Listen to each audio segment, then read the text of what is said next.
So, you got a horse that's hard to handle, can't trim his feet, call me. What you people don't understand about this is when a horse doesn't behave about handling his feet, you try to restrain him. And if you got to keep restraining your horse, I never let anybody hold a horse for me when I trim him. I don't put him in cross ties. See? And I don't lunge horses. And I'm going to tell you why. Some of the things that I've changed in my training, because I trim horses as well. So, and I pay attention to patterns. I want a horse, when I'm trimming him, I want that horse's body like this. If that horse's head and neck is tipped away that way, the rib cage is bulging against you, the foot is like this. You know, these farriers that are, someone's holding the horse and the horse is doing this all the time, I'm not going to do that. I will try my best to help a customer when I'm there to trim, to just adjust the horse's weight shift online. But when it becomes a battle, that horse really needs to be turned loose. And what you don't understand about this, I don't turn them loose in a round pen. Because a horse, when you put them in a round pen, they're already aware of the fact that you've taken away their number one concern. When they're afraid, worried, or scared, they want to run straight away. So see, I give that horse options when I turn them loose to run straight away. And you can't do it in square corners either. So if you're finding yourself lunging a horse to get them the kinks out of them, I teach a horse to seek my touch. I mean, really, realistically, just think about it. If you had a boss like that says, hey, get out there, do this, do this, do this. Okay, come over here now. No.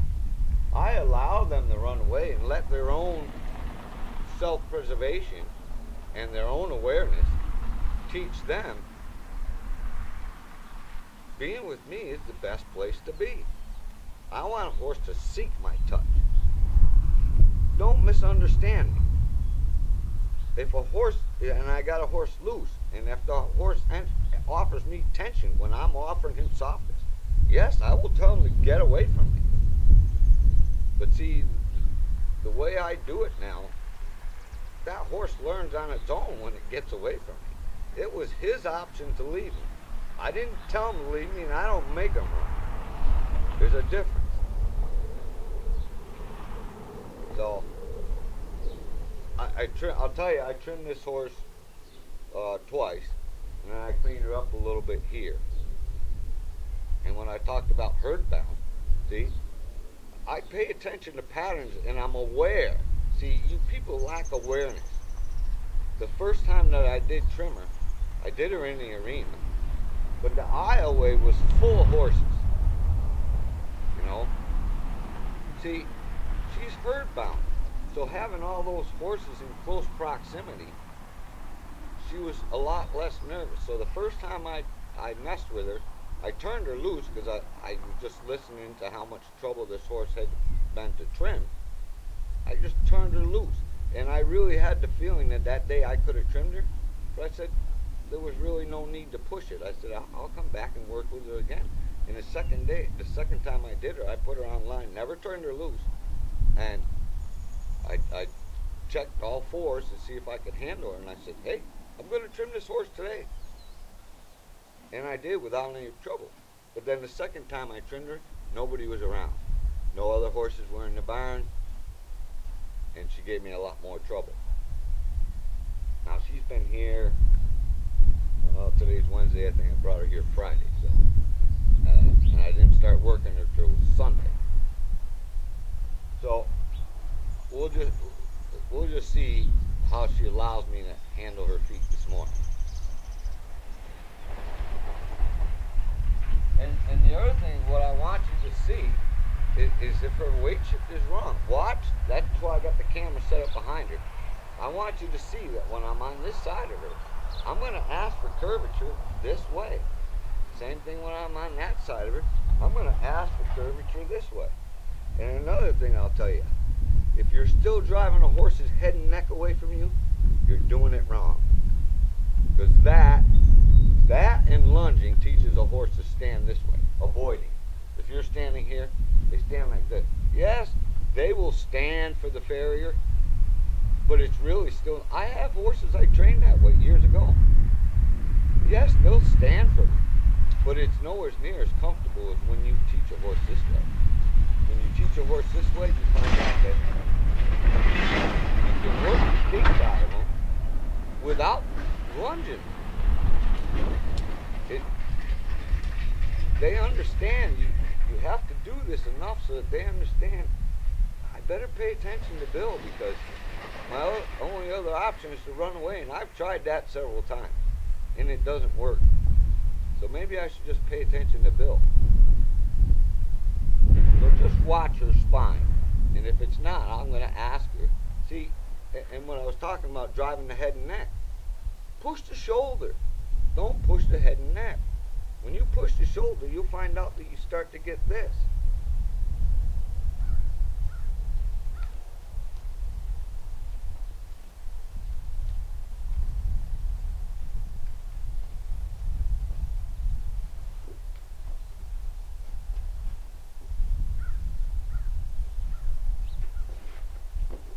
So see, I don't even have her on line. I'm just going to correct the weight shift. She's going forward. She actually has to be thinking backwards or just thinking stand still for me to do this. See? This is what I want. This is soft. And I always say, yeah, that's what I want.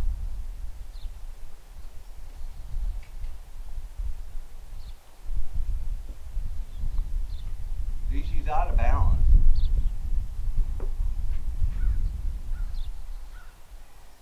I can tell when I have it right.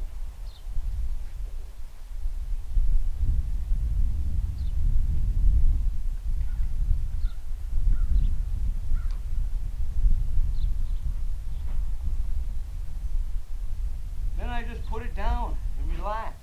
I like to see that foot go behind her and stay behind her. And I keep this way. See how her weight come back? And I go, yeah, that's the right thing to do.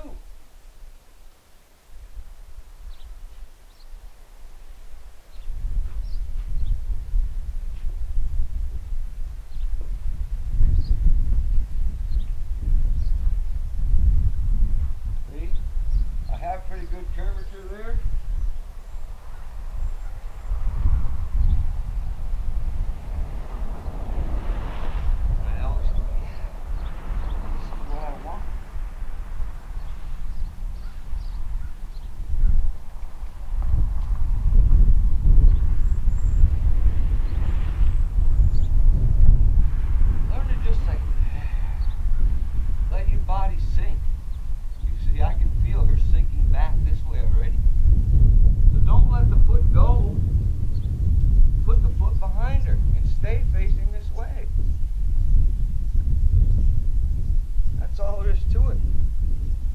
Such a big fiasco, and you know, because well, she may have abscessed because her bars got so impacted and everything, but you see what I got now?